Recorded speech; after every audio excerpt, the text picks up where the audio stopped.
ଇରାନରୁ ନାଗରିକମାନଙ୍କୁ ବାହାର କରିବା ପାଇଁ ଭାରତ ସରକାର କେଉଁ ଅଭିଯାନ ଆରମ୍ଭ କରିଛନ୍ତି?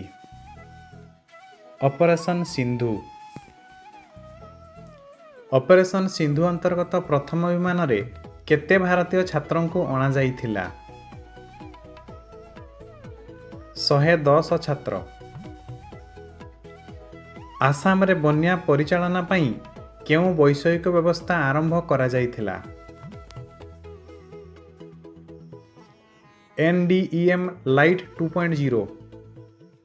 ସମ୍ପ୍ରତି ଭାରତ ଏବଂ କେଉଁ ଦେଶ ମଧ୍ୟରେ ଟାଇଗର କ୍ଲ 2025 ସାମରିକ ଅଭ୍ୟାସ ହୋଇଥିଲା?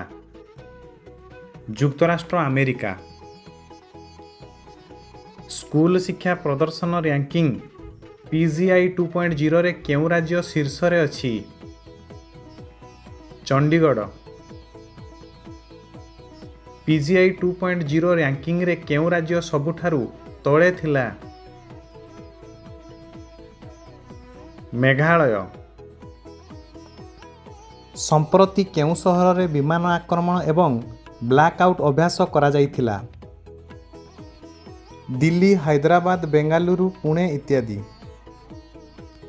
ଟାଇଗର କ୍ଲ ଅଭ୍ୟାସରେ ଭାରତର କେଉଁ କମାଣ୍ଡୋ ଗୋଷ୍ଠୀ ସାମିଲ ଥିଲେ? IAF Garuda commando.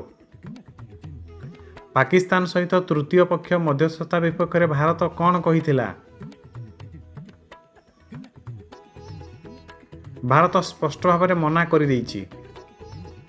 ଭାରତରେ 3000 ଟଙ୍କା ମୂଲ୍ୟରେ ଫାଷ୍ଟାଗ ଆଧାରିତ ବାର୍ଷିକ ପାସ୍ କେବେ ଆରମ୍ଭ ହେବ? 15 ଅଗଷ୍ଟ 2025। ଜୁନ୍ 2025ରେ ଅନୁଷ୍ଠିତ ହେବାକୁ ଥିବା ଭାରତ ଫ୍ରାନ୍ସ ମିଳିତ ସାମରିକ ଅଭ୍ୟାସର ନାମ କ'ଣ? ଶକ୍ତି।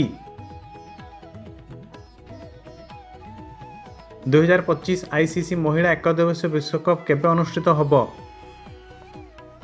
30 ସେପ୍ଟେମ୍ବରରୁ 2 ନଭେମ୍ବର 2025।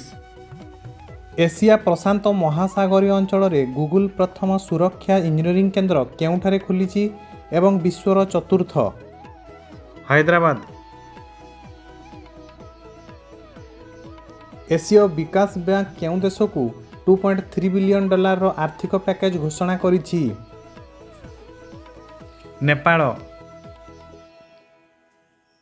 ବନ୍ୟ ଜଳବାୟୁ ପରିବର୍ତ୍ତନ ସମ୍ମିଳନୀ 2025 ନିମ୍ନଲିଖିତ କେଉଁ ଦେଶରେ ଅନୁଷ୍ଠିତ ହୋଇଥିଲା? ଜର୍ମାନୀ। ବିଶ୍ୱ ସିକଲ ସେଲ୍ ଦିବସ ନିମ୍ନଲିଖିତ କେଉଁ ଦିନରେ ପାଳନ କରାଯାଏ? 19 June.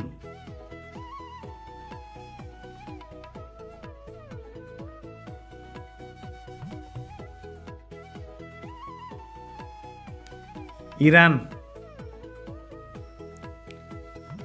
The star light the we ପୁସ୍ତକ କିଏ ଲେଖିଛନ୍ତି?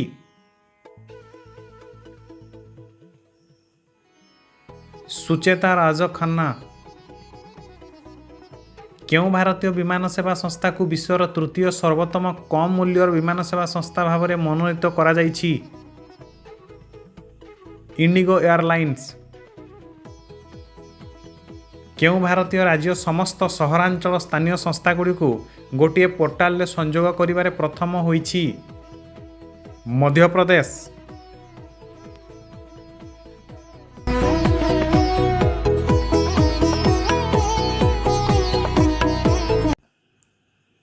ଇସ୍ରାଏଲ ବିରୁଦ୍ଧରେ ପ୍ରତିଶୋଧମୂଳକ ଆକ୍ରମଣ ପାଇଁ କେଉଁ ଦେଶ ଅପରେସନ୍ ଟ୍ରୁ ପ୍ରମିସ୍ 3 ଆରମ୍ଭ କରିଛି?